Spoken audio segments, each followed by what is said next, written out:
আসো, আমাদের সালাম গ্রহণ করো, জান্নাতের মধ্যে ঢুকে যাও চিরকালের জন্য। সুবহানাল্লাহ। আর বাইর হওয়া লাগবে না, চিরকাল এই জান্নাতের মধ্যে তোমরা বসবাস করতে পারবে। আল্লাহ রাব্বুল আলামিনের ফেরেশতারা বলে দিবেন। জান্নাতের মধ্যে আল্লাহ পাক হুরদের সঙ্গে জান্নাতীদের বিয়ের ব্যবস্থা করে দিবেন। কোরআনে কারিমে আল্লাহ পাক বলেন, মুত্তাকিইনা আলা সুরুজিম মাসফুফাতিন ওয়া যাওয়াজনাহুম বিহুরিন ঈন। সামনাসামনি ভাবে সাজানো সারি সারি আসন সমূহের উপর তারা ঠেস লাগায় বসে থাকবে, আর আল্লাহ রাব্বুল আলামিন হুরদের সাথে জান্নাতীদের বিয়ের ব্যবস্থা করে দিবেন। যেসব হুরের সঙ্গে বিয়ে হবে তাদের আল্লাহ পাক বিবরণ দিচ্ছেন কি রকম হবে তারা। লাম ইয়াতমিসহুন্না ইনসুন ওয়ালা জান। এর পূর্বে জিন এবং ইনসান এদেরকে কেউ স্পর্শ করে নাই। কি রকম তারা? কাআন্নাহুন্নাল ইয়াকুতু ওয়াল মারজান। যেমন ঝিনুকের ভিতরে মণিমুক্তা থাকে, এইভাবে আল্লাহ পাক তাদেরকে পবিত্র করে রেখে দিয়েছেন। আমার প্রিয় ভাইরা, আল্লাহ রাব্বুল আলামিন কোরআনে কারীমের ভিতরে বলেছেন, ফাবিআইয়ি আলা'i রাব্বিকুমা তুকাযযিবান। জান্নাত দান করে আল্লাহ পাক এবার জান্নাতীদেরকে সম্বোধন করে বলবেন, ইয়া ইবাদি লা খাউফুন আলাইকুমুল ইয়াওমা ওয়ালা আনতুম তাহজানুন। হে আমার বান্দারা, লা খাউফুন আলাইকুমুল ইয়াওম, আজ আর কোনো ভয় নাই। সুবহানাল্লাহ, সুবহানাল্লাহ। আজ আর কোনো ভয় নাই, কোনো চিন্তাও নাই, আরামে এই জান্নাতের মধ্যে বসবাস করো। এরপরে আল্লাহ পাক জিজ্ঞেস করবেন, ও আমার জান্নাতীরা, আমি যেসব ওয়াদা করছিলাম আমার ওয়াদা মোতাবেক সমস্ত নিয়ামত পেয়েছো? তারা বলবে, হ্যাঁ পেয়েছি, সব নিয়ামত আপনার ওয়াদা মোতাবেক সব পেয়েছি। আল্লাহ রাব্বুল আলামিন বলবেন, সব পাও নাই, ওয়ালাদাইনা মাজিদ, আমার কাছে আরো বেশি আছে।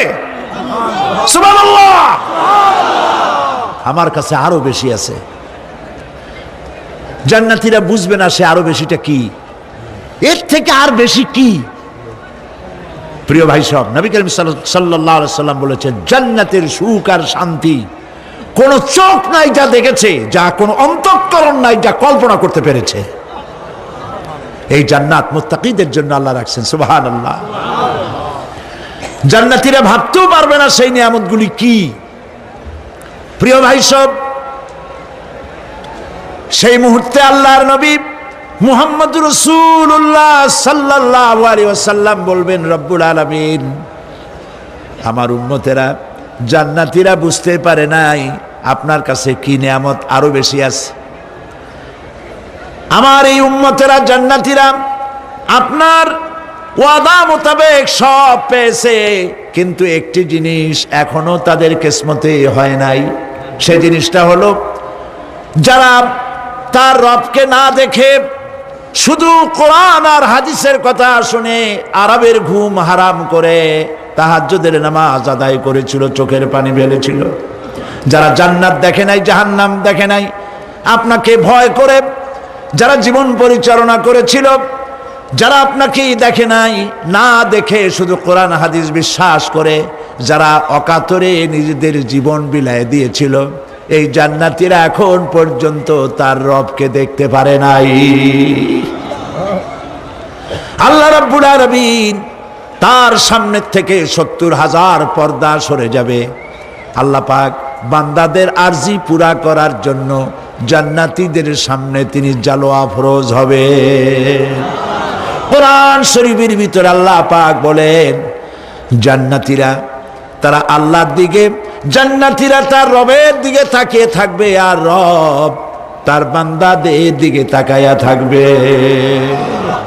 প্রাণ ভরে জান্নাতীরা রবকে দেখবে। সুবহানাল্লাহ। আল্লাহ পাককে দেখবে। প্রাণ খুলে আজ দোয়া করি রব্বুল আলামিন, জান্নাতের যেই পরিবেশে যেই জায়গায় তুমি দয়া করে তোমার গোলামদেরকে তুমি নিজেই দর্শন দিবে, দেখা দিবে। মনিব গো, ও আমাদের রব, আজ এই বিশাল জনসমুদ্র নিয়ে তোমার দরবারে আবেগ ভরা কণ্ঠে বলি, যেই অনুষ্ঠানটি তুমি এমন মুবারক অনুষ্ঠান করবে যেখানে তুমি জান্নাতীদেরকে দেখা দিবে, ওই জান্নাতের কোনো একটি, ওই অনুষ্ঠানের কোনো একটি কোনায় কানায় আমাদেরকেও দাঁড় করাইয়া দেখার তো।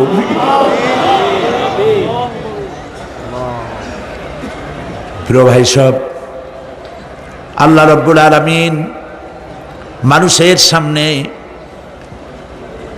এত সব নিয়ামত রেখেছেন, এই জান্নাত দান করবেন। এরপরে আল্লাহ রাব্বুল আলামিন কোরআনে কারীমের মধ্যে বলেছেন, রব্বিস সামাওয়াতি ওয়াল আরদি ওয়া মা বাইনাহুমার রাহমানি লা ইয়ামলিকুনা মিনহু খিতাবা। এসব পুরস্কার রয়েছে তোমাদের সেই রবের পক্ষ থেকে যিনি আকাশ আর জমিনের মালিক। সুবহানাল্লাহ বলবেন না? যার সামনে কথা বলার ক্ষমতা কারো হবে না। এটি একটি মারাত্মক কথা। কিয়ামতের দিন আল্লাহর দরবারে কেউ কথা বলতে পারবে না আল্লাহর নির্দেশ ছাড়া। একটি আকীদা পরিষ্কার করে নিয়ে যান আপনাদের, সে আকীদাটা এভাবে পরিষ্কার করুন, কোন পীর সাহেব, কোন খাজা বাবা, কোন মাওলানা, কোন মুহাদ্দিস, কোন বুজুর্গ আপনাকে সুপারিশ করতে পারবে না যদি না আল্লাহ পাক তাকে কথা বলার তৌফিক না দেন। মনে থাকবে এটা। আয়াতুল কুরসির ভিতরে আমরা পড়ি, মান যাল্লাযী ইয়াশফাউ ইনদাহু ইল্লা বিইযনিহি।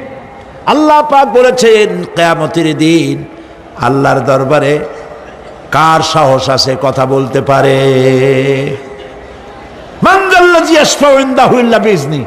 আল্লাহর অর্ডার ছাড়া, হুকুম ছাড়া আল্লাহর সামনে কথা বলার সেদিন কেউ থাকবে না। সুবহানাল্লাহ।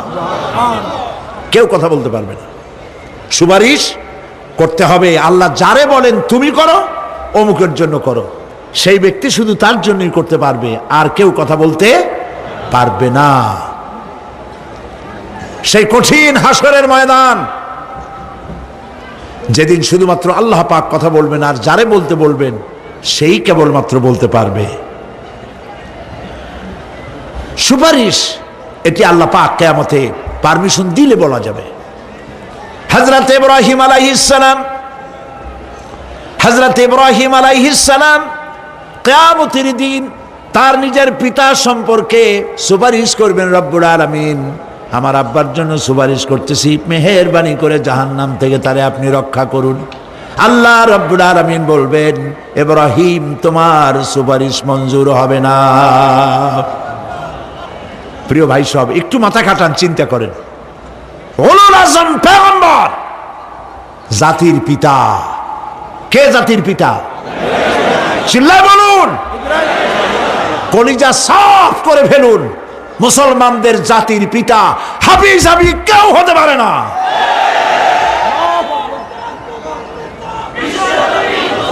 মিল্লাতা আবিকুম ইব্রাহিম। ইব্রাহিম আলাইহিস সালাম এই মিল্লাতের পিতা। সুবহানাল্লাহ। হযরত ইব্রাহিম আলাইহিস সালাম কিয়ামতের দিন বলবেন, আল্লাহ আমার আব্বার জন্য সুপারিশ করছি। আল্লাহ পাক বলবেন মঞ্জুর হবে না। আজর তোমার পিতা হতে পারে, কিন্তু আমার খলিলকে আগুনে ফেলার জন্য নমরুদকে সে সহযোগিতা করেছে, আমি তোমার পিতাকে ক্ষমা করব না। নবী করিম সাল্লাল্লাহু আলাইহি সাল্লামকে সাহাবায়ে কেরাম জিজ্ঞেস করেছেন, হে রাসূল আপনার আব্বা এবং আম্মার অবস্থা কি হবে? নবী করিম সাল্লাল্লাহু আলাইহি সাল্লাম কেঁদে ফেলেছেন, সব বলেছেন আমি তাদের কোনো উপকারে আসব না। আল্লাহু আকবার। আপনি মনে করছেন নাকি যে ইয়া নবী সালাম আলাইকা বলি অমনি নবীর সুপারিশ পাবেন? এত সহজ। কতগুলা রসগোল্লা খাইলেন আর বড় একটা মিছিল করলেন আর অমনি চলে যাবেন। পৃথিবীর সব